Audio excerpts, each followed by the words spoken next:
to the republic for which it stands, one nation, under God, indivisible, with liberty and justice for all. Guns, self-defense, concealed carry. This is the Patriot Defense Podcast. From the war room in Idaho's high desert, here's your host, Todd Echols.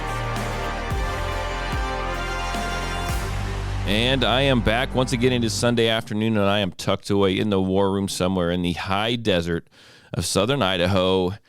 And joining me today is Mo from Milwaukee. I don't know why I said Milwaukee. It just sounded good, Mo. Mo from Milwaukee. Yeah, that sounds good. We're gonna hide where you're from. Mo from Milwaukee. Now, actually, Mo is from Quincy, right? Is it Quincy?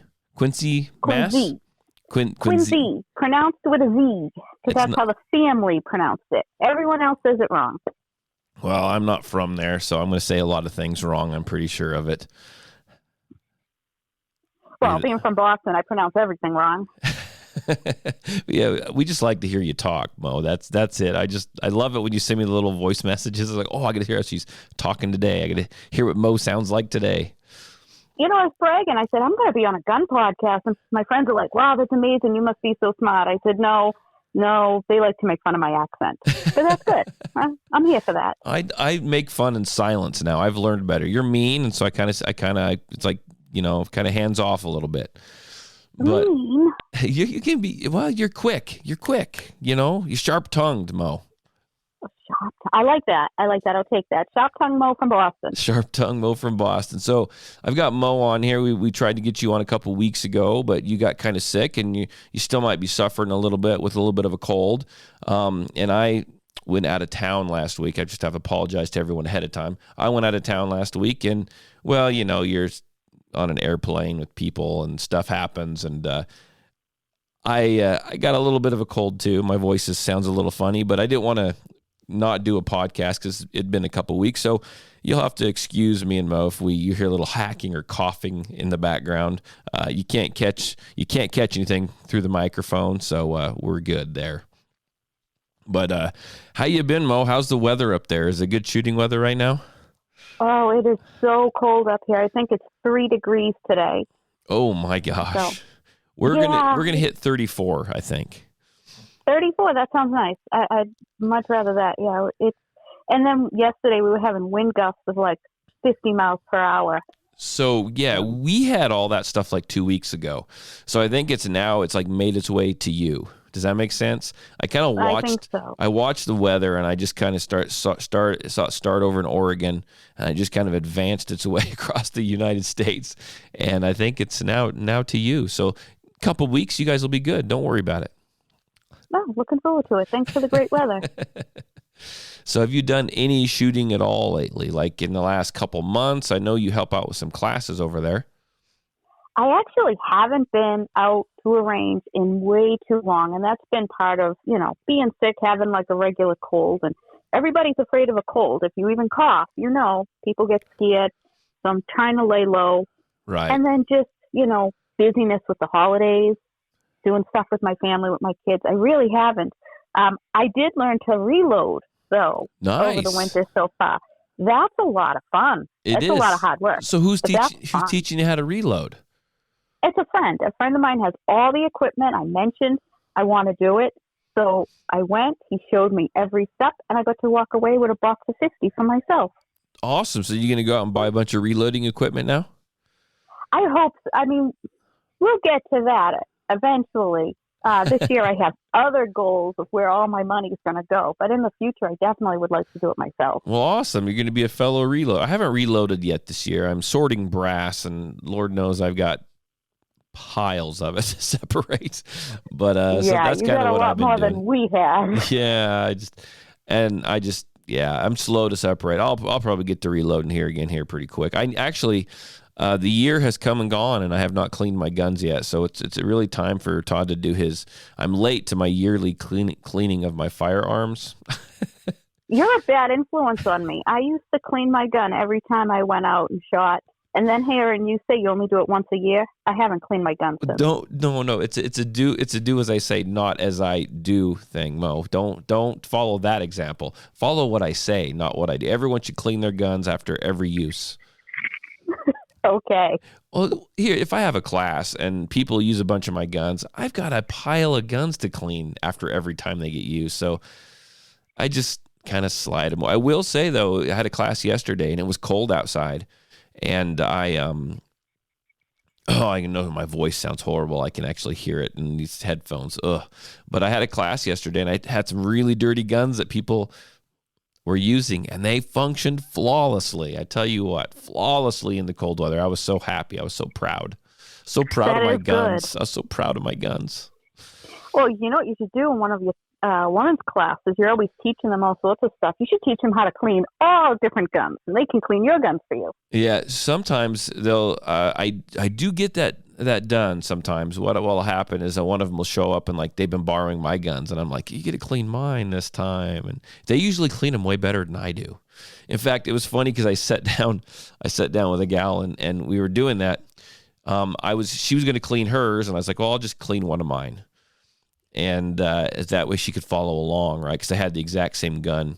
So it was going to work out perfect. And so I tore mine apart. She tore hers apart. We were cleaning it. Hers was, practically new. Like she'd put like 50 rounds through it. So like it wasn't dirty at all. And so she's cleaning it. And she's wiping everything down, getting all the carbon off, wiping it down again, and like nothing's coming off, and the rags are coming back just perfectly clean. I'm over there cleaning it 3 times more than she's cleaning hers, and my rags are just coming back filthy. So we get them all done, and we put them back together. And she looks at mine, and I had the slide open, and she goes, "Can I see your gun?" And I was like, "Yeah." She goes, "It looks shiny." And I was like, "Yeah, it's clean." And she shoves her finger in there and pulls it out, and it's black. She goes, "This isn't clean." I'm like, "Well, that's what happens when you don't clean it for a couple of years. You need to soak it. The metal is now impregnated with carbon." So all right, I'll clean my gun. I'll clean it. I'm a bad example. Like I need to just take him to like a gunsmith and pay somebody to clean him, because I cannot stand cleaning guns. I hate it with every ounce of my soul. I just, I can't do it. I don't mind the cleaning. I'm still afraid that I'm going to lose up. I'm afraid the spring is going to go shooting off into the other side of the room, and I'll never find it again. They won't. You're good. You're good. I tell you, here's a secret. If you're really honestly, because I've had some guns that you take certain parts of them apart. There's a lot of little tiny springs in there. Take a gallon clear Ziploc bag, put your gun in the bag, put your hands in the bag, and take the gun apart. So that's kind of brilliant. Yeah, so if anything goes shooting, it just stays in the bag, but you can still see through the bag to see what you're doing. There you go. I'm a thinker, Mo. That's pretty good. I'm going to try that. I'll let you know how it goes. I'm going to credit that brilliant thought of the podcast to my caffeine infused kombucha that I'm drinking. Yay for caffeine. Oh my gosh. I found kombucha. It's got like 200 grams of caffeine in it. It's like in 12 ounces. It's fantastic stuff. I don't even know what a kombucha is, but I like caffeine. I got a coffee right here with me. I'm going to send you a picture of this, and you have to find one of these. These are good. Okay. Kombucha kind of tastes like you lick the underside of a lawnmower when it's still wet. Wow, that sounds delicious. I can't wait to try it. What is wrong with you? I'm just kind of weird. I'm just kind of an oddball over here. But like you, as far as shooting is concerned, I haven't actually gotten out and done a lot of shooting either. The holidays slowed everything down, and oh man, thank God those are over. I like Christmas. I'm okay with New Year's, but I'm a real scheduled person.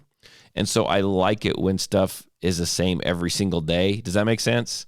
I like routine. I'm real habitual, scheduled. And so what happens on Monday should happen on Monday. What is supposed to happen on Tuesday should happen on Tuesday, and all the way through the week. And then we have like a normal week, and then we went on a trip, which effed everything up. And then I come back and I don't know what freaking day it is. And then all of a sudden I got a class, and now my wife wants to like take the kids and go skiing tomorrow because they have a day off of school. Just when I thought I was going to get back into the same old routine, it gets screwed up for another damn day. I can't deal with this, Mo. That's terrible. It's terrible to ruin routine and have fun. Oh, it is. I don't have fun. I'm not the kind of guy that has fun. No, I do understand. I am a routine person. But I do love the holidays because I think I'm like still a 7-year-old in my mind. Yeah. So we use a fake Christmas tree. It's still up. The ornaments and lights are off of it. We didn't even decorate this year. Oh, you didn't decorate? Oh. Well, our house is half torn apart because I'm putting in new flooring, but that got put on hold because of everything, and it'll probably be next winter the time I finish that up. Don't tell my wife. You never know. If I get, does she listen to the podcast? No, she does not. She doesn't care. Oh, she doesn't care about this bullshit. What are you talking about? She lives with this, and make this a family friendly show. She lives with this bullshit. She doesn't want to go and choose to listen to it when I'm not around. I'm dying. Awesome. That's the way that works. But well, let's get into this, Mo. You have actually you actually talked to me last year and told me that you were trying to, because you help a gentleman out there. And what's the name of his business, the instructor over there? Firearms Training School. Firearms Training School. And you help him out. And we've had you on the podcast before, and you kind of explained how you kind of got into that situation. And you were trying to get certified, or it's your goal. You want to get certified as like an instructor to either help him out better or start your own business, or I don't know exactly what your plans are, but to do that, you have to be certified through the state. Am I correct? Yeah. So exactly what you say. I've been helping this guy with his classes, and it's just a lot of fun to me because I am not a flashy, fun person. Like, I actually enjoy the details. Like, I almost have more fun talking about gun safety and gun law than I do actually helping somebody shoot better or me shooting better. Right. So I am a great helper. I don't want to be the star. I don't want to be front and center, but I definitely want to help. And at this point, I'm doing almost everything that I can to help this guy without actually instructing and standing in front of the classroom. So you filled all the positions except for actually being a certified instructor. Right. Okay. And, I'll teach little modules. I might go over sight alignment with the beginner's class, sure. And I use my Sharpie to draw it out, and I do all that. But I'm not certified. So these classes are to be a state certification to get an LTC issued by the state. You can't just have someone go up there and say what they want. You can't in Idaho. I'm sorry. I gotta move to Idaho. I didn't mean to interrupt you, but you need to be, they want you to be like NRA certified or something like that, right? You don't, but yeah. I don't have to go and take any classes through the state. As long as I'm teaching the parts of the class, the law enforcement officer has to teach part of the class, as long as I'm meeting their criteria, we're good, which I laugh because I have no problem getting state certified here if they make me, right? And I wish to a certain extent I could, because I wish they'd allow me to, so I could remove having to use a law enforcement officer to teach part of it. But I don't. No, we don't have to do that. Yeah. And so I wish I could do that. And if it took me being state certified to do so, I would go and do it in a heartbeat, because it would save a lot of other not that you're a Yahoo, but other Yahoos in this state from just jumping up thinking they could do it. Does that make sense? The fly by night guys. That does. So anyhow, I didn't mean to interrupt. You know me. You know the show. We go off on tangents. I like the show. I like the tangents. So ultimately, if I want to get my certification, that goes through the state police. So to do that first, before that, the step is the NRA instructor course. Right. But before that, I don't know if your listeners remember me or care to remember me, but I still consider myself pretty new. I only started shooting 4 or 5 years ago. Right. I've never shot a shotgun. I've only shot a AR-style rifle a handful of times. Mm-hmm. I don't, I'm not this great instructor that knows everything about guns, and not that anyone ever knows it all. But I gotta learn some stuff before I pretend that I can be an instructor. Well, let's see if this makes you. Let me explain this to you. Okay, I once had an instructor. It was actually my NRA instructor. He told me. So what he told me. He told me, he goes, you know what? He goes, you don't have to be a great shooter to be a good instructor, right? You have to know what you're doing, and you need to be able to explain it. And I think that as someone new, and I learned this because I was at your point, 9 years ago or whatever, and you have to be passionate for it, which you are. I think you need to be able to relate to students and the newer students and the people who are new to this, which you can do because you're new enough that you have those questions. But you're going out, you're not just all of a sudden waking up one day saying, I'm going to be an instructor, let me teach you what I know. You are going to go get certified, you're taking some classes, and your resume and your base of knowledge will grow from you doing this and from you starting to actually teach and instruct. And so don't think that you're not good enough to be able to teach. You know what I'm saying? You've done a little here, a little there. Obviously, someone sees something in you, and you can do it if students are responding to you. And I think that as you grow, you have the basics, and you can teach the basics. But let me hang on a minute. Are you still there, Mo? I am. Something went on with my phone. Oh, well, my son tried to call me, and I ignored him because whatever. I don't need to talk to him. And anyhow, the basics, and you can teach the basics, and you can learn from there. You don't need to have all this experience to begin with. Does that make sense? You have to more or less look at your students, and you have to, how can I teach them? Because everyone is going to need to be taught differently. Does that make sense? That totally makes sense. And I agree with that. That's one of the things that made me start thinking I wanted to be an instructor was I'm a 5 foot tall woman. Sure. So women are definitely more comfortable with me than they are with, the big ex-Marines and, the big 6 foot tall guys. They're just more comfortable with me. I'm not saying anything different than what the guys are saying. They're just more comfortable with me.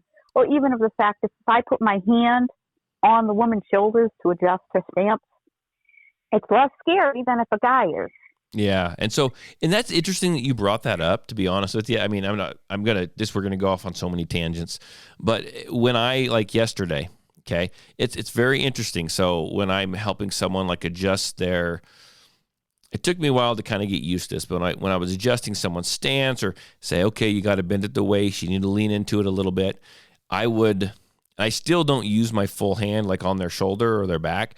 I kind of turn my hand sideways and karate chop them. Does that make sense? But instead of, you're trying to just be unobtrusive and you don't want to send the wrong message. Does that make sense? It does make sense. It's really weird. And I think that you're going to ring true with some students, and you have to understand that you could do this for 20 years and be really, really good at it.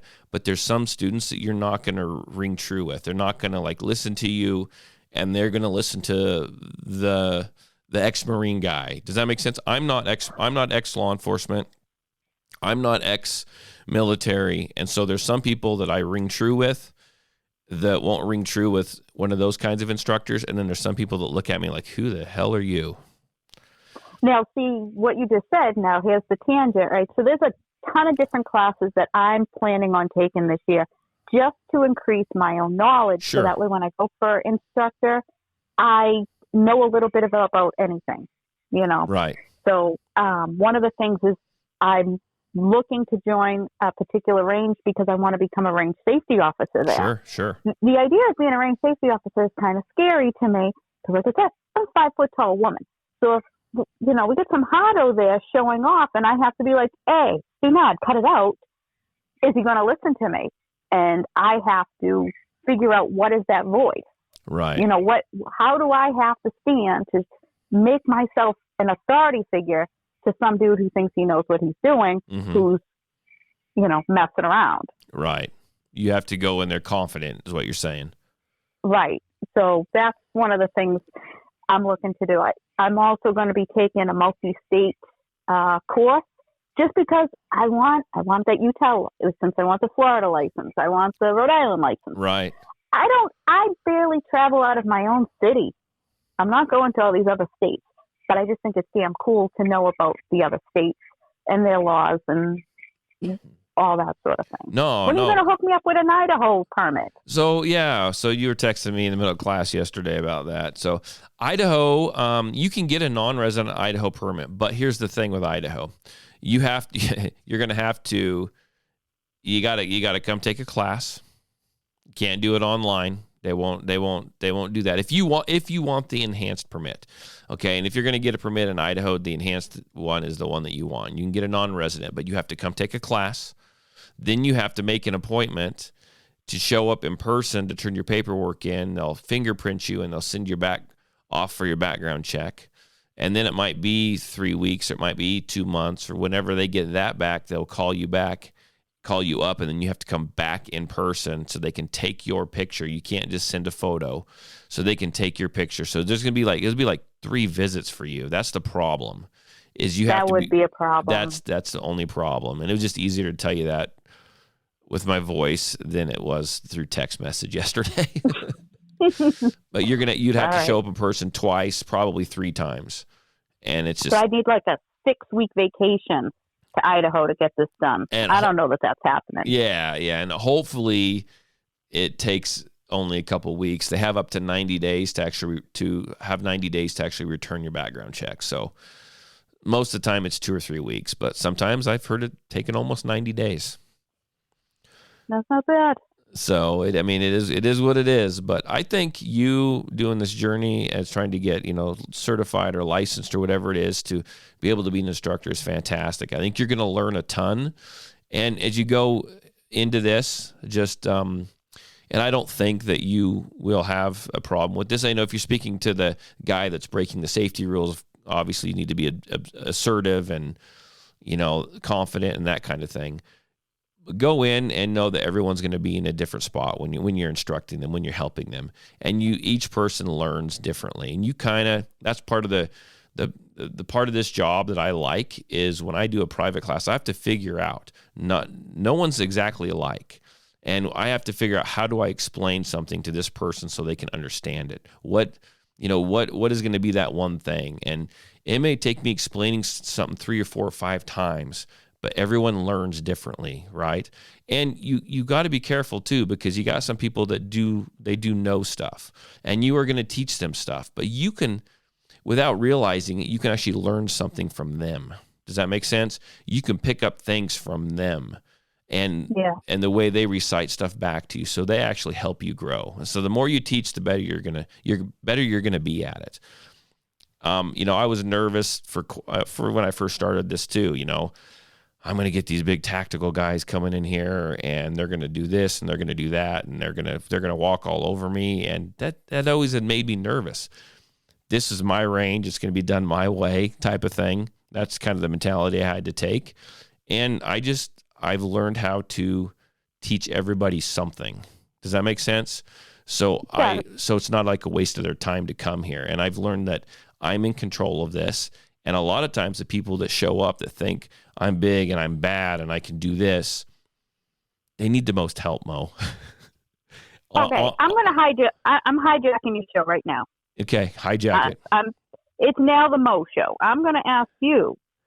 Okay. So if that happens, what do? Have you ever had to turn away a student? Or if you haven't had a student that was just not listening and you couldn't continue with? Okay, so it's gotten better, and I've as you gain more experience, you kind of learn how to handle stuff a little bit. And when I first started, it might be a little long of an answer. When I first started, I have actually had some people come in and they question why I'm doing everything. Like I've never actually had to turn someone away. I've had people in class where I'm like, okay, why don't you come back at a different time? And you have to frame it like I'm going to give them. You don't want to offend them, right? But why don't I give you one-on-one? You see what I'm saying? why don't you come back later in the week when no one else is here? You know what I'm saying? And we'll sit down to one-on-one and be safe. And that was a safety issue kind of thing. The guy was not being unsafe on purpose, but he was just kind of like all over the place. Some of the stuff that I've really had problems with is when women have showed up to take a class and I don't realize that it's happening and they bring their husbands with them. And their husband is not necessarily there for the class. Sometimes they will pay for a class, but they're just there for moral support. And I really try to avoid that because moral support, yes, that's what the wife thinks the husband is there for. The husband is there to look and watch me do everything because he thinks he knows it all. And he's there to tell me what I'm doing wrong and this and that, and why you doing this and why you doing that. And I try to avoid those situations now, but a couple of times, because you asked for examples, there is this kind of an interesting one. This husband and wife had a friend visiting from like England or somewhere, and he wanted to come over and take a class. And so he came over to take a class for me, and they both showed up. They wanted to stand there and watch. And so I'm teaching him, and this guy's a big mountain man type of guy, big dude. I mean, he's a great dude now, and we're actually really good friends now. But he come up and he goes, well, anyone could shoot that close. Anyone could shoot that close. Anyone can do that. We need to shoot back here. And I said, well, I need to teach him close because if you're off a little, it's just easier to teach him close, right? Build their confidence, work on the little things, and then you can move back further as you get better. And I don't think that he thought I could actually handle myself from a pretty good distance with a handgun. And so we went on throughout the class, and finally I stopped and everyone moved. I said, I'll show you. I can shoot from back here just fine. And I was shooting from back there, and I was stacking shots, and all of a sudden his demeanor just totally changed. Does that make sense? And I'm not saying sometimes you got to show people up and you kind of have to put them in their place. And they're either going to take it how they take it. It is what it is. You have no control over that. This guy, he shook my hand and he laughed, and now the dude calls me 3 times a week. He's a great guy. Some of them will try to show you up in class, and as long as they're being safe, when I've got a bunch of people there, as long as they're being safe, even if they're being a little mouthy, I've learned that I need to focus on everyone else and just make sure he's staying safe and not hurting someone else, and just get him through class and get him out the door. Does that make sense? And sometimes after class, they'll say, well, you should see my gun. Why don't you shoot this gun? Okay, I'll shoot your stupid gun, and then I'll shoot it. I don't know what they think is going to happen, right? And I'm not trying to like toot my own horn, I guess, if that's the way you want to put it, but I can shoot guns. I have no problem standing there and hitting bullseyes. Because the fundamentals are all the same across the board for whatever make, caliber, whatever, right? If you do the fundamentals correctly, you're going to get a good shot. You're going to be able to shoot the gun correctly and accurately. And so then I picked up his gun, stacked a couple of shots, and then some of them just look at me and go, oh, and they grab their gun and put it in their bag and they leave. And so I don't know if that's the answers you're looking for. I've never had to berate anybody in class, anything like that. I've learned now that if someone is cocky, what I do is I just watch them for a little while. And I let them, if they're not hitting where they need to, but they're not listening to me, because I've tried to correct people before.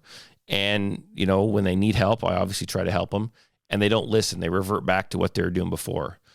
And eventually I let them decide on their own that, hey, this guy knows what he's talking about type of thing. Does that make sense? For example, I had someone who was flinching. I'm like, you're jerking the trigger and you're flinching bad. I am not. I've been shooting for 45 years. I'm not doing that. I'm like, okay, whatever. And I'm watching him, and the whole class is watching, and I'm not berating him in front of the class. I'm just talking to him. He's making more of a spectacle than I am. And then I'll grab his gun and I'll talk to him, and I'll take the magazine out, make sure it's unloaded, and I'll grab one round while I'm chatting with him, and he's watching me, and I'll put it into his magazine.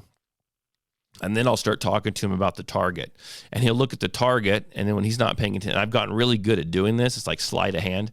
I'll pop the round out of the magazine, put the empty magazine in there, rack the slide so he thinks I've chambered a live round. I'll hand it to him and I'll say, I've chambered 1 round. You don't have to do anything. I said, let's slow this down. I'll say, take 1 shot. And then the gun clicks because it's unloaded and it drops about 3 inches. You know what I'm saying? The whole gun moves. Yeah. And then he's like, whoa.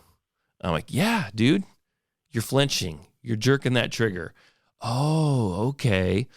And for you being a newer instructor, it sounds really funny, but one of the best things you can do if you have a student and you want that student to see what they're doing is you pull out your phone and you record them.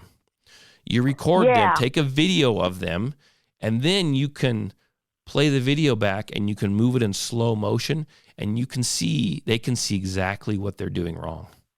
Yeah, we definitely do that. The other one we'll do is, like, even for me, when I do my dry fire at home, is I'll just put a round, balance it on top of the barrel. Yeah. And I'll tell you that it's harder to get the stupid thing to stay up there even before I pull the trigger because I'm so shaky, probably from all my caffeine. But that's a really great little practice to do. It try is. to hold this thing steady. Yeah, for anyone, it's a great thing if you're going to be home and you're going to dry fire. The reason why I trick them, and they think that there's a loaded round, because if they know that there's no loaded round in there, they're gonna try to prove me wrong. Does that make sense? And they're gonna make the best dry fire trigger press you've ever seen in your life, and they're gonna look at me and say, "See, I don't do that." But if I can trick them, they're not waiting for the bang. Yeah. So I mean, I don't know if that's an answer to your question, but I've experienced quite a bit of that. I guess no one being like outright horribly unsafe, but yeah, there's people that haven't listened to me, and I'm sure that the majority of them, I think that it's all ended up okay. I'm sure there's a handful over the last 8 or 9 years that have left here thinking Todd doesn't know crap. He doesn't know anything. But you know what? Those people typically are the most unsafe people in class. They do what they want to do. They don't listen. And what you do is you just kind of figure out who they are and you kind of stand by them or let the other, assistant instructors know. And everyone just kind of keeps a really close eye on them. And that's about all you can do with some of them. If they're being really, legit unsafe and they're obnoxious, you just say, hey, why don't you come back tomorrow? And you phrase it as, I'd love to give you some free one-on-one. You know what I'm saying? Why don't you come back tomorrow? Bring your gun. We don't have to shoot these silly drills that we're shooting now, and we'll just get some one-on-one. I've done that a couple times. And you got to frame it like they're getting a gift from you. Right. So when we do in math, you need to, take the LTC safety class. In some cities, because we talked about this last time, every city has its own rules. The police chief of each town or city decides what you need to actually apply for the LTC. It's terrible, but it is what it is. Some towns require proof of live fire. So for those students, after the classroom is done, we go outside, go out back, do the live fire to shoot off a few rounds. Mm-hmm. That's, can you load the magazine, load the gun, safely shoot the gun? It's just 10 rounds. It's not a shooting class. It's just proving that you can actually use the gun correctly and safely. We got to do that for 98 rounds here. 98. That's a lot more fun than 10. That's a weird number too, isn't it? That is a very weird number. It's obviously made up by people who don't know anything about politicians. Yeah. And there's been a few times where there's been students out here now to do their live fire, and either they're got too much bravado, too much nerves, they're not listening. Yep. Occasionally there's a language barrier. Right. Just sometimes there's an issue with it just not understanding. But we've definitely pulled people off the line and said, we'll shoot with you alone. Because usually maybe if there's 3 instructors, you might have 6 people shooting at the same time. Right. Well, and sometimes you just don't know. It's like, is it bravado when they're showing off? Or sometimes, honestly, people just get so nervous. Yeah. Right. And sometimes people aren't used to having other people stand next to them and shoot at the same time. So then you've got them trying to focus on their shooting, and the guy next to them is bang, bang, bang, bang, bang, and the brass is flying everywhere. And that really freaks some people out until they get used to it. That does. I went with some girlfriends just shooting at the range one day, and I have more experience than they do. Not that I have all that much, but they're newer than I am. And there was a guy a couple stalls down, and he's putting on a show, and it's great. I loved it. I'm watching him. I'm impressed. It's making them nervous, huh? It was and I didn't even realize it, and I felt so bad. But they're like, "Wow, I really hope that guy leaves soon." I'm like, "Oh, he's a real good shooter, though," and like, I got to remember where I am as opposed to where they are. Well, and for some people, it can be It's like sensory overload. Right. And I mean, because that's a lot going on. And you guys are probably, I'm assuming you're at like an outdoor range, or is it indoor? Yeah. Outdoor. Okay. No, it's outdoor. Have you ever shot at an indoor range? Yes. I don't love it. Indoor ranges. So there's even being outside. Okay. But indoor ranges are even worse because it's louder in there.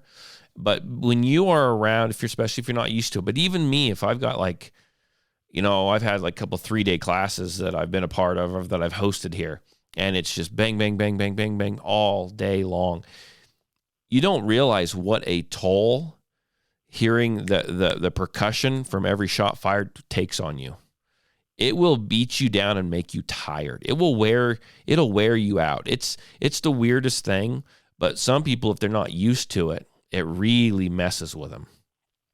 I did think of that, but I think you're right. Oh my God, I can't believe I'm giving you credit on this. But no, because when I go help this instructor, what he does is he takes the range for the whole day and does multiple classes back to back to back. Yeah.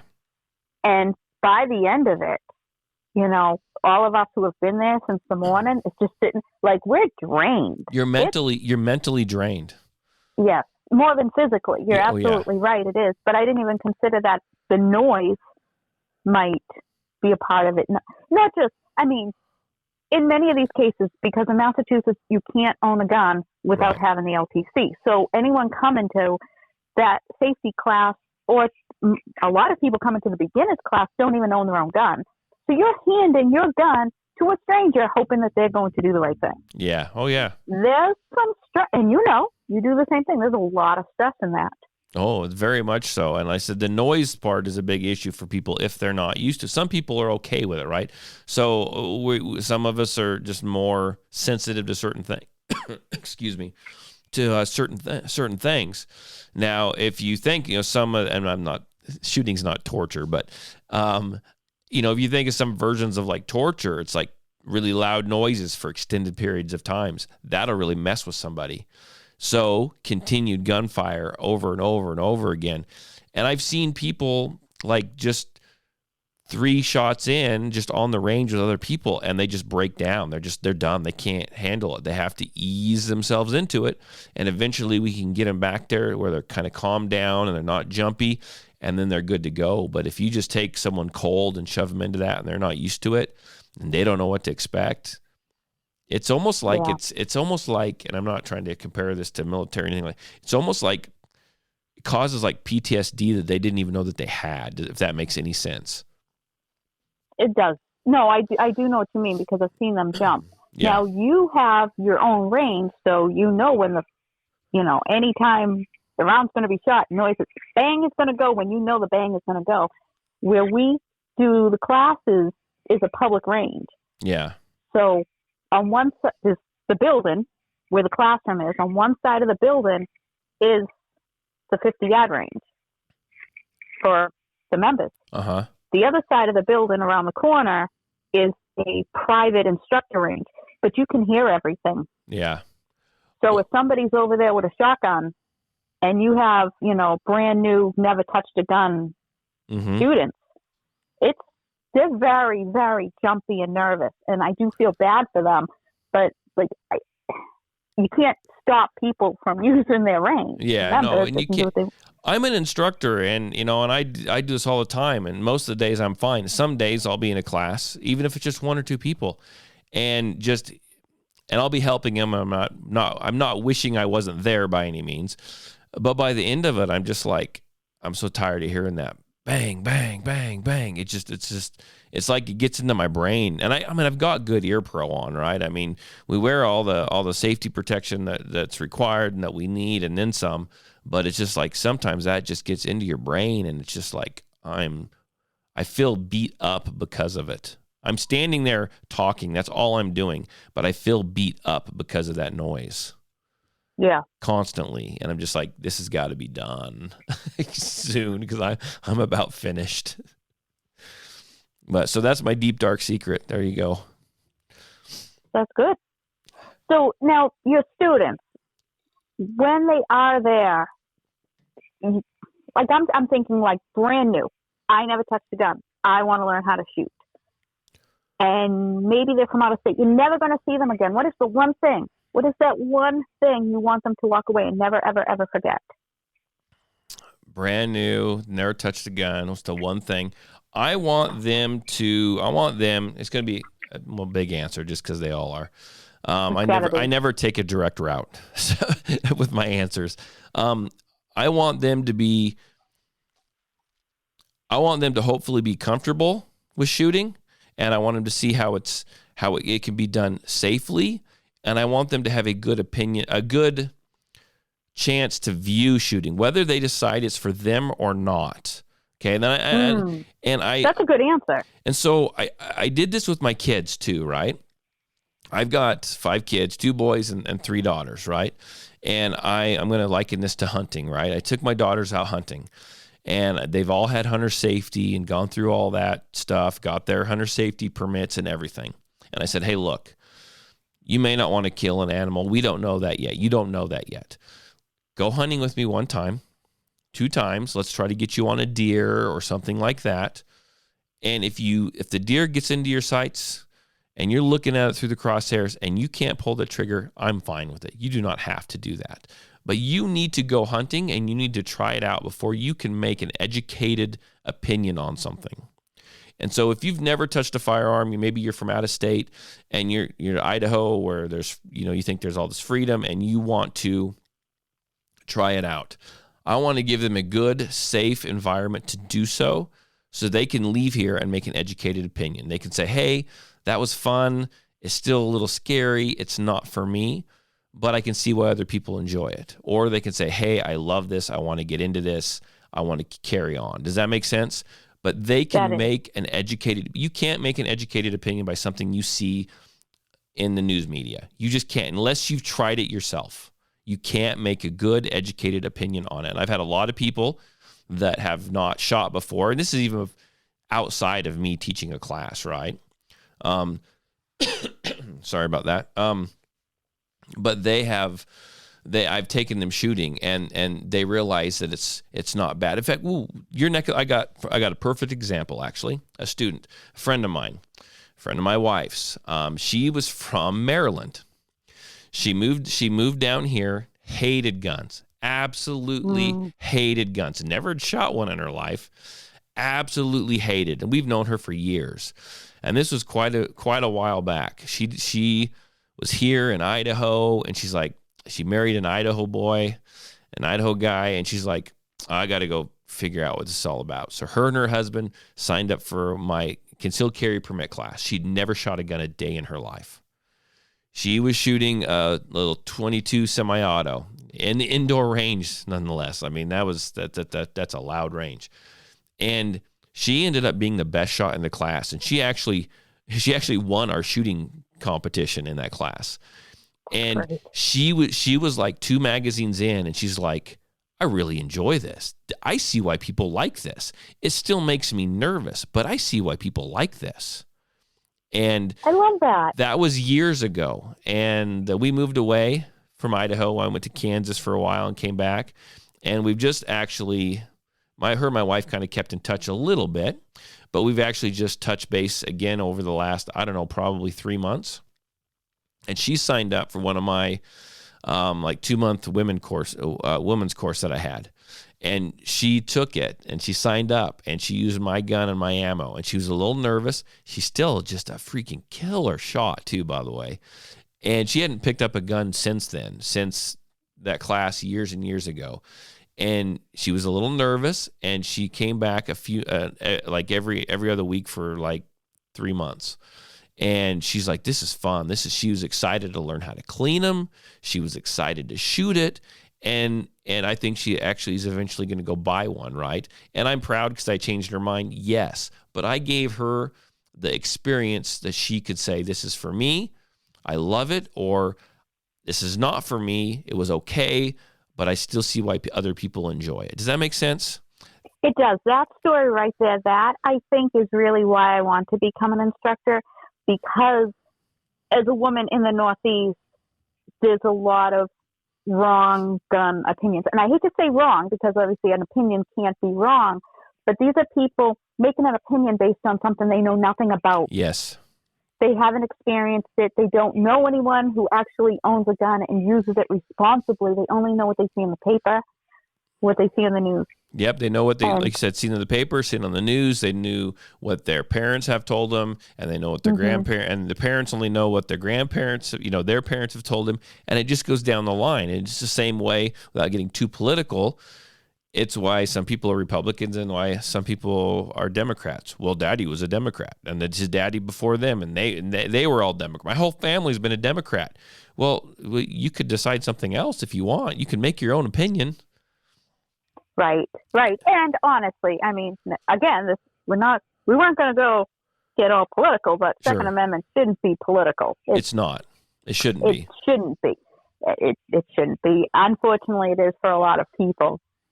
But that story right there, I want in, 50 years from now, I don't think I'm going to be alive in 50 years. I'm already old, but you know what I'm saying? Right. When I look back, when I'm sitting in a rocking chair looking back at, my life as an instructor, I hope to have a lot of stories of that I help people see things they didn't know and learn, whether they want to continue with it or not, but at least not be scared and to understand it. Well, and you're going to find in your journey here throughout this, you're going to find that, look for the little victories. Like, you're going to help a lot of people, right? But you're going to get those people that are like, you're going to understand that you really helped them, whether or not they were scared of guns or not. And you're going to get some of those where you've changed their minds, you've helped them see, helped them make that decision.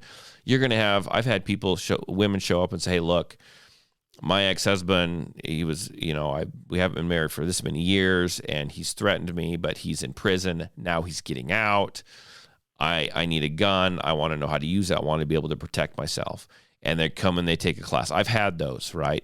And so I teach them just the basics so they understand. I've actually gone, it's not even, and I'll do this, right? I've actually gone over to their houses and said, and had, they wanted me to walk around their houses and say, well, what do I need to do? I said, well, you need to put a better door lock. You need to trim these bushes down so no one can hide behind them. Maybe put a motion light right here. I'm a all in package, man. I'll do it all. I've done all that stuff. But you're going to help certain people on certain things. And then you're going to find someone who, they want to learn how to protect themselves. They want to shoot, and they won't go to other instructors because when you see them or you're around them, that maybe everyone's very unique and individual, if you get my drift. And that they're going to go to a class and they're just going to be made fun of, right? And unfortunately, there's those instructors out there. They're not going to give them the time of day. They're going to feel picked on and everything. And if you take time out of your business, your schedule, and you help them and you answer their questions, and that's what they need. They just need someone to guide them in the right direction. And you're going to get tons of those small victories. I tell all my students, once you leave here, our relationship is not done. Call me up if you've got questions. Shoot me a text message. Shoot me an email. Find me on Facebook. Ask me a question. And throughout the day, I will get multiple text messages all the time. Hey, I'm looking at holsters. Here's a picture of one in the store. Is that going to work for my gun? Or what do you think? What are your opinions? Or you get the women who are just getting into it, and they'll be like, so I'm over here at the sporting goods store, and they say this guy's trying to sell me this kind of ammo, but I think I need this kind. What do I need, right? And you can help them out, right? You kind of be in their corner when they need someone. They don't have anyone else to help them out. So they're not just relying on what the guy behind the counter says. Not that he's always wrong, but some people just try to sell them things they don't need. So there's going to be tons of those kinds of victories. Does that make sense? And Absolutely. And that's what makes this job worth it, to be honest with you. I like what you're saying there. And that's one of the things. So, I mean, this isn't a advertisement for the instructor I help out. Sure. But that was one of the things that made me, I've shot with different instructors. I've stuck with this guy just for one thing, he's hilarious. And you know me, and anyone who has seen me commenting on your poor page, you know that I'm just ridiculous. So I like banter. I like funny. I like teasing. So he's got that. But there's the other thing. He doesn't treat men and women any differently from each other. Right. Ever. And some guys are condescending to women. And that's just a fact. Some guys have a creepy factor to them. Yep. Then I'm not saying they're doing anything creepy, but some women just feel uncomfortable around certain men. You don't get this with this guy. He's just an instructor. He's there because he loves doing it. Yep. And just like you say, I keep joking around. Like, at some point, this guy's going to tell me to piss off because I'm always texting him the most ridiculous questions. Yeah. I'll be like, hey, I was watching a YouTube video on cleaning a 1911. What are your thoughts on a guide rod versus a bushing? And he says, why are you watching videos on how to clean a 1911? I'm like, I don't know. But this is the nonsense. Like, I don't have a 1911. Right. Why am I don't know. And now suddenly I need to know. So anyone listening to the podcast, please let me know what your thoughts are versus a bushing versus the guide rod. There you go. I don't even know if I understand what that question is. I just know I need to know the difference. They're 1911s. So you don't need to know anything about them. Just forget them. But I mean, essentially that's how I can't remember. Well, I talked to a lot of people, and I don't know. I spent 6 years riding around in a truck filled full of pesticides, so I tell everyone that I'm kind of in a brain fog most of the time. But that's kind of, you just heard me on the podcast and just reached out to me, I believe. Am I correct? What was it? I know you can't remember either. But what I'm saying is, it's like I talk to people all the time that listen to the podcast or have taken a class from me that just have random questions. And I have no problem. I enjoy answering those questions all the time. And I get them all the time. And I think that's you listen to my podcast and you either texted me or emailed me. I don't remember. There's a question after this then. After I say this, I got a question for you. But I listened to your show and I enjoyed the show. So I found you on Facebook and I was following the Facebook page for Patriot Defense. And you had posted something, a question or a comment. I commented on it and then we had a back and forth conversation. And then you said, oh, I'm going to have you on the podcast someday. And I had a heart attack. I do that to a lot of people. It took you a year and a half to wear me down, but here I am. But going back to the first ever episode of your show I listened to, I was actually going to ask you about. It was when you had come back from the TPC class, and It was just you, and you would talk, and you were so excited about everything you learned. And to me, that was really cool because I find this podcast, there's a lot of episodes already, so you're not some newbie. But here you are, still taking classes and excited to learn how to be better. How often do you take classes? So I've got to be able to afford it. If I'm going to go do something, I'm going to spend some money doing it, right? I mean, I probably need to do it every year. I don't do it every year, but I probably need to go and do it every year. I should do it again this year, but a lot of what I do is based on how well Patriot Defense did the year before. Does that make sense? Yes. And so I try to do it every year if I can. And whether or not it's taking classes, I'd love to go take classes, but it depends on how far I go. That adds up a lot in money. But I mean, I'm always reading. I'm reading articles. I'm reading books. I've got people that maybe I follow and that I like, and I watch their YouTube videos, and I learn stuff from other people. And you get to a point, honestly, where it's a lot of it's the same stuff, but then you start to create stuff that works for you. Does that make sense? Like maybe there's something that I do in the draw that's just kind of unique to me. Why do I do that? Does it work for me? I like that. It really works well for someone who appendix carries, right? It's like a little trick that I've developed. Okay, well, I'm going to start teaching that as well. Does that make sense? And so I'm always trying to learn and grow. And honestly, even if it's just a basic class, if you can just go and take a basic class again, even though I know all the basic stuff, you are going to hear how someone else explains it, how another instructor, explains it. And that may be a different way of explaining it than what you have heard. So as an instructor, you add that to your toolbox.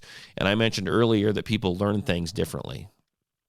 And I could explain how to line up the sights to someone, and 5 people might get it. One person's going to go, huh? I don't, that doesn't jive with me. And I'm going to think back and I'm going to say, okay, well, take this, for example, and I'll try a different way. And then they get it. So it just makes you a better, more well-rounded instructor. And that TPC stuff is absolutely fantastic. And it was the basics on steroids, if that makes any sense.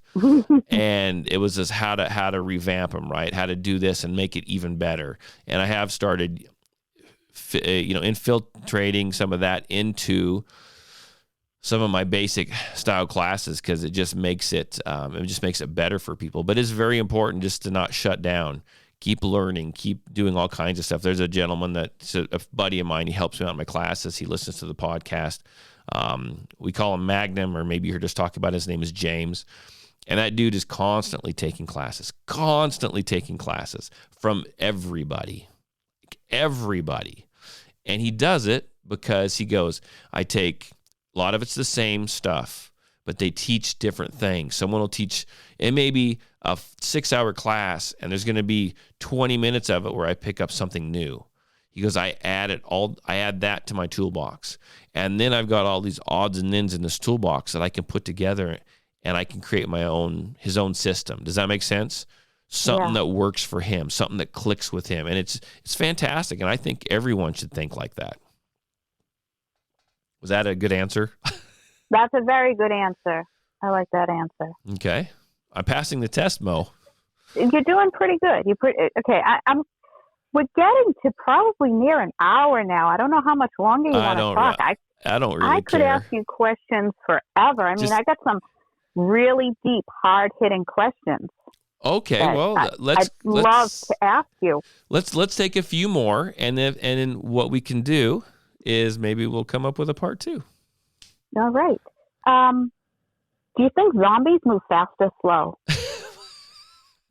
Told you, this is hard-hitting stuff. We need to know. What do you think?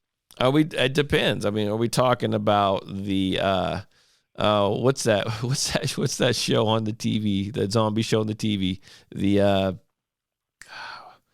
Walking Dead? The Walking Dead. Are they the Walking Dead zombies? Or are they like the World War Z zombies? I mean, it just depends, I don't know. That's guess. why I'm asking you. Listen, you have got to prepare me for the zombie apocalypse. I got to know, are they going to be fast or slow? It doesn't matter. I got short legs. You're a runner. I'm not a runner. Just shoot him in the head. You're good. All right, shoot him in the head. All right, that's a good answer. That's a hard-hitting question. I like that. I told you, I got some doozies for you. But seriously, things like, how about concealed carrying? Safety on, safety off, round in the chamber, holsters. I want to hear your opinion on these things, because Okay. I have opinions. I carry hot. Sure. The only time I don't is I do have one of those fabric belly bands that I'll wear if I'm going for, like if I'm going to go walk for like 3 miles. Yes. I'm going to wear one of those, and I'll have a semi-automatic on with a safety on. Okay. Because it's fabric. Sure. Otherwise, I'm using Kydex all day long, and so then I carry hot. So what gun do you carry? Do you carry a couple different guns or what? What do we got going on here? I know you've told me, but I don't remember. Yeah, I have 2. One is the first gun I got, Smith & Wesson Easy 9. I love that gun. I know a lot of people make fun of it, but I love that gun. No, there's nothing wrong with that gun. It's a good gun. So does it It's have? nice. That one has a safety. So if I'm going to carry a body band, I'm wearing the safety on that. Otherwise, it's off. Okay, and your other one is a SIG, right? Yeah, I got a subcompact 320. They don't make those anymore since they came out with the P365. Don't drop that. But Don't drop that shit. It's basically the same.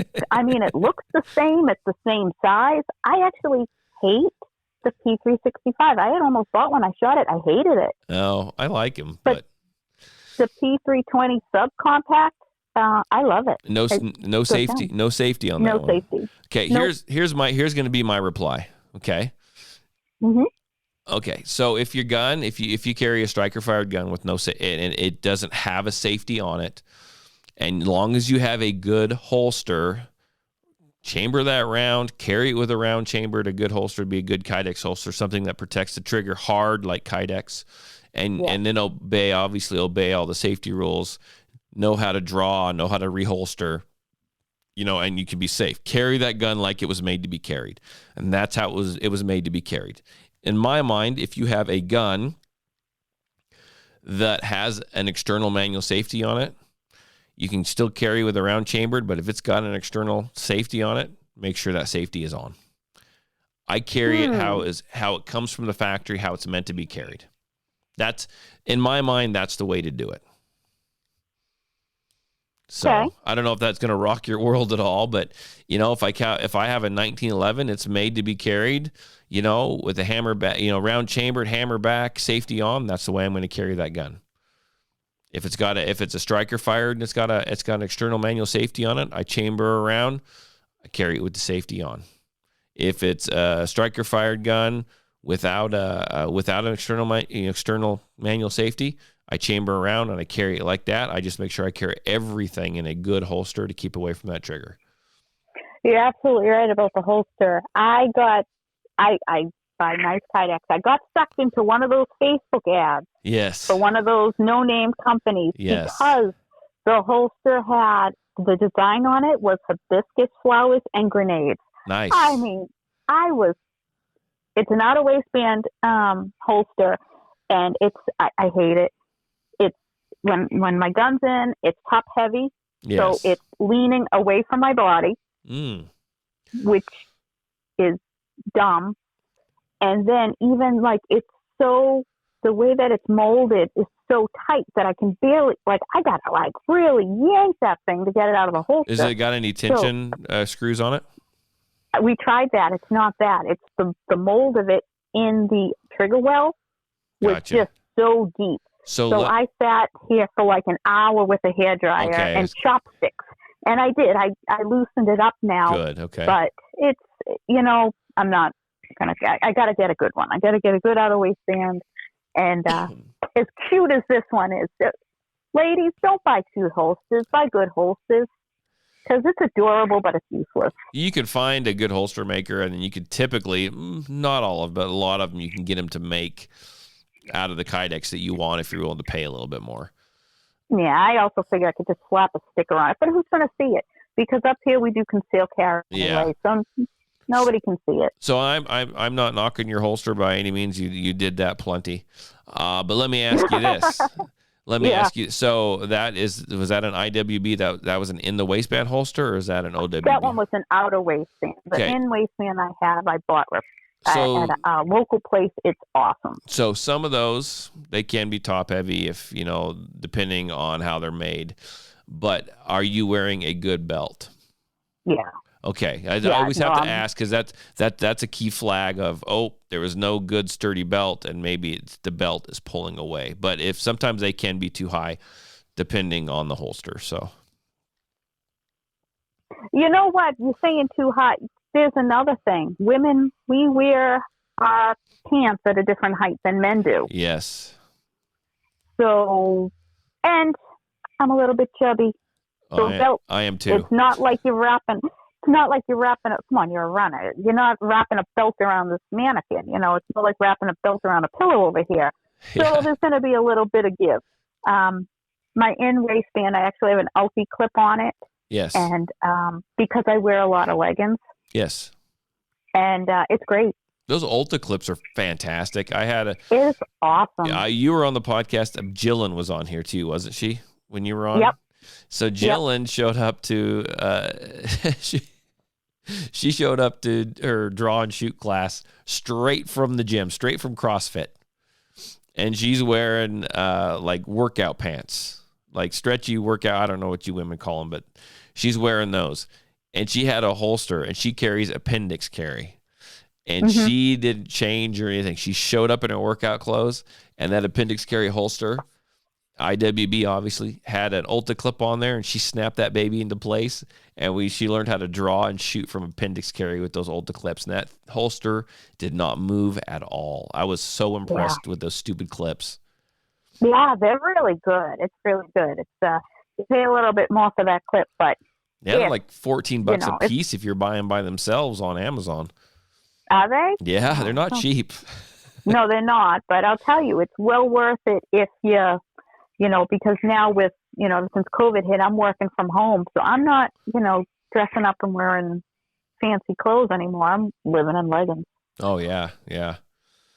So what else you got for me, man? I love these questions. And if we have to have a part 2, we can have a part 2. We might have to have a part 2 because I'm full of questions.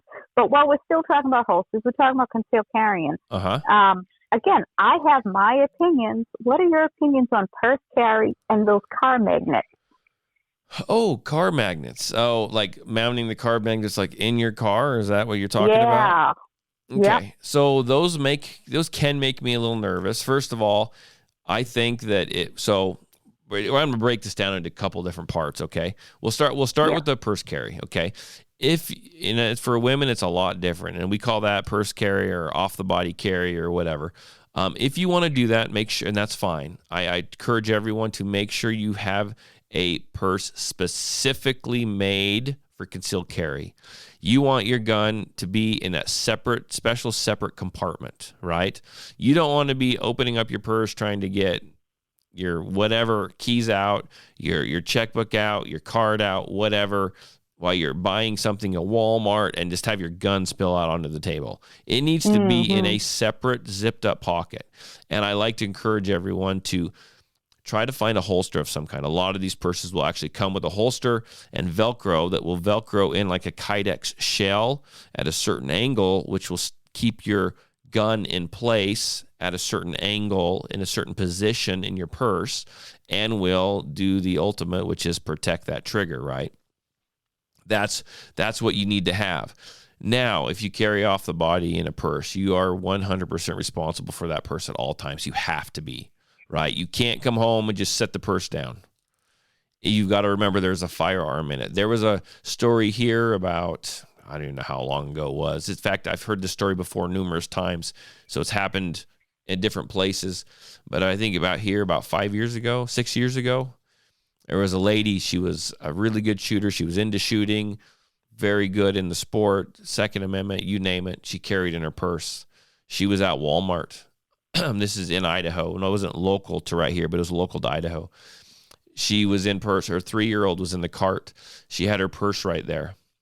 She turned around for literally a second to look at something, turned back around. Her 3-year-old had gotten her gun out of the purse and shot her in the head. God. You are that purse needs to be on your body. On your body. That strap needs to be over your shoulder. You are 100% responsible for that purse, that bag that contains that firearm. You can't just let it sit down on the ground. You can't forget when you come home. What does my wife do when she comes home? My wife, I love her to death, but she doesn't carry a firearm. She just doesn't. And it's okay because she knows her limitations, right? It's all about sacrifice. She comes home and drops her purse on the ground. She doesn't have a gun in it, but she drops her purse on the ground, right? My daughter comes over to visit, brings the grandkids. My granddaughter, I don't know how old she is now, 3. I don't freaking remember. But she goes right for grandma's purse, gets the chapstick out, gets the whatever's in there, the little hair ties, whatever. So my wife could never have a gun in her purse because she just drops her purse there, and my granddaughter goes right to it. You have to be careful. You're responsible for it. If that's the only way you can carry, then do it. But there are sacrifices that have to be made, whether you carry in a bag or on your person. And those are some of the sacrifices, is you have to retain control of that bag. Yeah, when I first started carrying, I've thought about because I always carry a purse with me anyway. I don't trust myself. I think I need to have it on my person at all times. If I'm going to be responsible for it, because I forget I have it. Yeah. I forget it's there. Yeah. Like, unless I bump my elbow against it, I forget that I even have it. I would forget it's in my purse. Well, what if It makes me nervous. what if you get pulled over by someone and you're driving, you forget it's in the purse, and the law enforcement officer standing right there, and you unzip your purse to get out your driver's license, and there's your gun? What do you think's going to happen at that point? They're probably going to be drilling their gun into the side of your forehead, pulling you through the wing window of your vehicle. Especially up here. Yeah, well, even down here, right? If you're surprised by it, they see you rifling through there, and all of a sudden you put your hand on the gun. It doesn't matter. Even around here, they're going to get super excited. Yeah. Okay, so now the other carry was magnet carry in the car. Yeah, the car magnets. I've been seeing those come up on a lot of the Facebook groups, and the conversations are really funny. Again, I have my own opinion on it, but let's hear Mr. Eccles' opinion. I'm staring across my war room right here, and I've got one of these magnets screwed onto the side of my reloading bench right now. It's holding a couple of knives, but it's they look really clever, right? They look really clever, and they will hold a gun. They really will. I feel that if you're going to carry a gun and it is on your person, it needs to stay on your person. Okay. I don't like the magnets necessarily, because what happens is, first of all, there's no holster for them. So there's nothing protecting the trigger. Okay. And some of them are set up to where you can push and pull and rack the slide right then and there. Your gun is bouncing around in there. Yeah, it's on the magnet, but knee bumps it and it falls off. That's not a good thing. It's right there where everyone can typically see it. I think the gun needs to be in a holster. Some people are like, well, it's uncomfortable for me to carry my gun concealed on my waist and sit in my vehicle and drive. So I take my gun out and I put it on the magnet, and it just rides right there. Well, if you got a round chamber, that trigger is now bare and accessible from little fingers, okay, if you have kids in the car. But worst case scenario, or second thing to worry about, is now you are handling a loaded firearm more than what you need to. That gun is loaded. It's there for your protection. It is in your holster. That's where it needs to stay. And the only time it should come out of that holster is if you're going to clean it, put it away, or actually use it. Does that make sense? Right. You should not unholster your gun throughout your day and put it somewhere else, because that's when accidents happen. That's when the gun accidentally goes off. You can obey all the safety rules, right? And you need to obey the safety rules. But unfortunately, there's some people out there that do not. But the more you handle a loaded gun that's not in a holster, the more chance you run of having a negligent discharge. And so that gun needs to stay in that holster and protect it. If for any reason you have to take that gun out of the holster, or take your holster off, or leave your gun behind, you take your entire holster and gun off at the same time. And that's where it stays. And then it should go into a safe in your vehicle. That's my opinions on it. I don't really like the magnets. I really don't. I don't trust them. I think it encourages people to like, oh, I've just spent time at the mall. I'm going to get in my car. It's kind of poking me in the side. I'm going to take my gun out, stick it on this magnet now. And the next time they grab it, they grab that trigger. They shoot themselves in the foot. They shoot someone else. It's not good. I don't like that whole idea. People, I think they're making it too easy for people to carry a gun, as far as they're trying to make it super comfortable. And that's my big irritation when they come out with these smaller guns. Granted, I look for a smaller gun when I run, but I think that they've made it so people are like, oh, you carry a full-size gun, Todd? I'm like, yeah, I carry a full-size VP9. We're talking like 17 rounds. Sometimes I'll put in a 20-round magazine in that thing. I carry that all day long. Well, why when you have these smaller guns? Well, because carrying a gun should be comforting, not comfortable. You should never forget. That's a great line. Yeah, it's not my line. I can't take credit for it. But you should never forget that you have a gun with you. You always need to feel that weight of responsibility that you bear. You have a gun with you. You need to avoid situations. It's there if you need it. You need to understand and remember the responsibility that you have to others around you. If you are trying to be super comfortable, and people say this, well, I just totally forget I even have that gun on my waist. Oh, I just said it. Yeah. That should never come out of your mouth. I'm not saying it needs to be miserable, but there is sacrifice that needs to be made when you carry a firearm. There really is. And I'm going to say it because it used to be me, and it still is me. because I go up and down in my little active lifestyle. Okay, I'm gonna say this, and I'm not trying to offend anybody. Guess what? Todd wanted to do appendix carry. Why? Because it was quicker. Because it was better. Because I liked it more. But guess what? Personally, I couldn't do it. I was overweight. I didn't like it. It was uncomfortable. It hurt me. So what did I do? I lost a bunch of freaking weight, so it was more comfortable. That's what I did. I did that for me, right? I made it as comfortable as I could, but I still know it's there. Okay, I didn't mean to get all ranty on that, but it just drives me nuts when people say, well, that little gun is so easy. I'm like, yeah, but you know what? You can't shoot that gun worth shit because it's little and it's going to kick like a freaking mule. But I'll carry it. Okay, don't carry something you don't like to shoot or you're not going to be proficient with it. Let's go put 200 rounds through that gun. I don't want to shoot this gun that much. Well, no shit. Get rid of it and get something you want to. Or don't carry a gun. Sorry, that's the instructor in me coming out, but... Well, hey, that's what we're doing here, right? Yeah. This is the Mo Show. I'm interviewing you. There you go. No, it's funny because I said sometimes when I carry it, I know. I forget it's on me, which is funny because I also said I'm 5 feet tall and, like, the EZ is not a small gun. Right. You know, so a 5 foot tall little chick over here can carry it and it's, you know, not like I'm walking around with a table strapped to me or whatever. Sure. And I've also heard, like, a lot of women like the sticky holster. I hate to name drop something and bash it, something I've never tried. But I like Kydex. And they say, yeah, but I want a soft holster because the Kydex is uncomfortable. Well, shooting yourself in the leg would be pretty uncomfortable, too. Right. So, like you said, comforting or comfortable. It's not about comfort. It's about, am I prepared if I was ever in a life or death situation and I can deal with, this piece of plastic right here is, poking me a little bit. Big deal. So anyhow, that's my opinion. It should be comforting, not comfortable. And if you're not willing to be uncomfortable, you're not willing to carry a firearm. That was a little bit ranty. Let's go a little bit easier. Pineapple on pizza, yes or no? I don't care. It's pizza. I'll eat whatever. Yeah, I don't know why I'm not picky. I don't know why people get so mad about it. People are just dumb. That sounded real good for my business. People are just dumb. People are dumb. Come to Patriot Defense. That's right. That's right. So I got a million more questions. We got to set up a part 2 here. Okay, no problem. Why don't we just do that? Why don't we stop right here, and then I'll touch base with you, and we'll come up with a part 2 because these questions are great, and these are things that like nobody's asked me, and I love it. I think these are great. So this is the Mo Show Part 1, the Patriot Defense Mo Show Part 1. I love it.